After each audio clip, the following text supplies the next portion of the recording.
विलायत न्यूज़ में आपका खैर मकदम है। पाकिस्तानी फ़ौज के सरबराह ईरान के 2 रोज़ा दौरे पर दिफाई और सिक्योरिटी ताउन पर होगा तबादला ख्याल।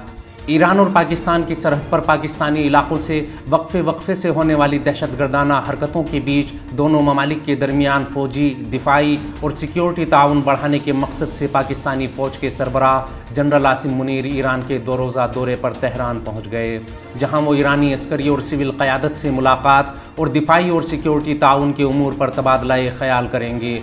गुज़िश्ता साल के अवाखिर में पाकिस्तानी फ़ौज की क़यादत संभालने के बाद जनरल आसिम मुनीर का ये पहला दौरा ईरान है।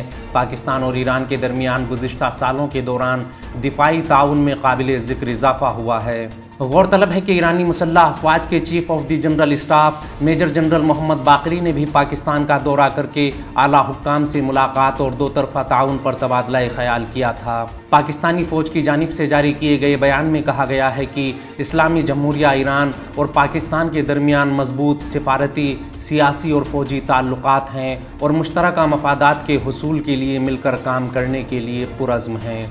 इस खबर में फ़िलहाल इतना ही। कौमी, बैनुल अक़वामी और आलमी इस्लाम के अहम हालात से बाखबर रहने के लिए विलायत न्यूज़ से जुड़े रहिए।